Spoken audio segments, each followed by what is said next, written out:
All right. Hi, guys. My name is Dominic Ogbu. I want to thank you for the opportunity to guide you through my final slide presentation on my cloud advisory proposal for Bright Cat Company. All right. After peer review from my classmates, I was able to update my slides to accommodate reviews accordingly. All right. Let's quickly dive in and take a look at the slides as reflected. Summarized overview of Bright Cats company. All right. Bright Cats is actually a 4-year-old online home decoration retailer, has 42 employees. All right. Has one aging on-premises server, has plans to expand to Canada within the next um 12 months. All right. Based on what I've drawn from the overview, Bright Cats and be able to draw the current state and the constraint being faced by Bright Cat as a company. All right, it has one agent on Prime server, right? Limited IT personnel. Okay, all right. It has preference for pay as you go. It has plans to expand to Canada.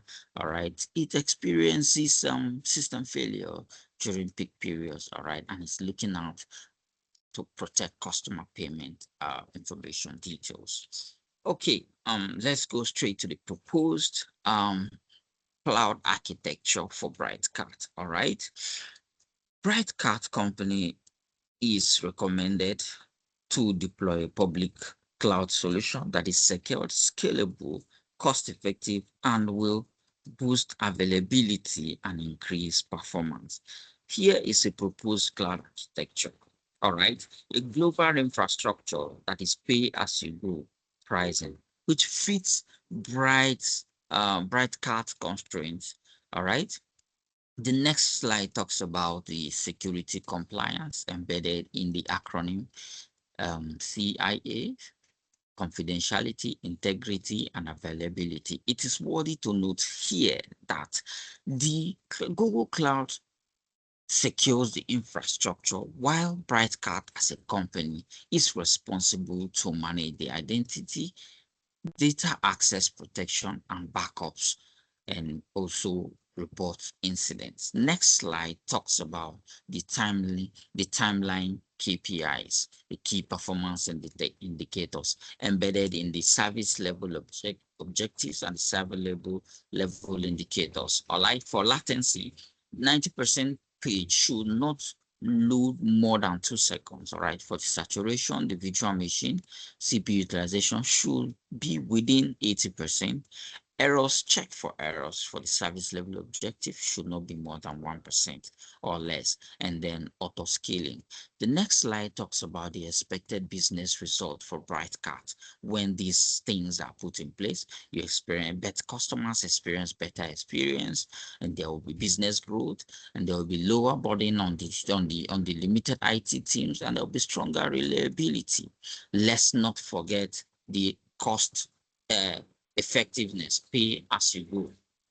Next slide talks about the cost and the operational consideration. All right. The pay as you go model is one of the fit in that resolve the constraint of BrightCat as a company, and then the operational impact. All right. The small IT team able to manage the IT infrastructure, the burden being reduced. All right. The business value is increased. It is worth to know that established in this aspect, we establish a monthly finance review covering utilization and optimization actions. All right. Here in the next slide, let's talk about the measures of the initial plan and the success. All right. The baseline survey captures the current latency targets not more than 2%. All right. The next step ensure that a controlled workload of cloud is moved into the virtual machines, and cloud storage targets not more than 80%. We text run and look out for errors not more than 1%. In the end, we evaluate and compare results with the service level objective and decide whether we want to scale up. All right. With all this put in place, we remember in the next slide that it is not only okay to to make a public cloud technically successful, but it is okay to also sustain it and ensure ownership and accountability. All right, this comes in terms of governance, the legal, ethical, and training actions to monitor and report incidents. All right, final slide, summary, and next step. All right, in the summary and next step, it is now established that bright cards can be able to move from a fragile one server environment to a more reliable, secured, and scalable cloud foundation, moving from pilot state, measured KPIs, improved system to modernization, and then finally scalability. All right. Thank you so much for listening. Do have a good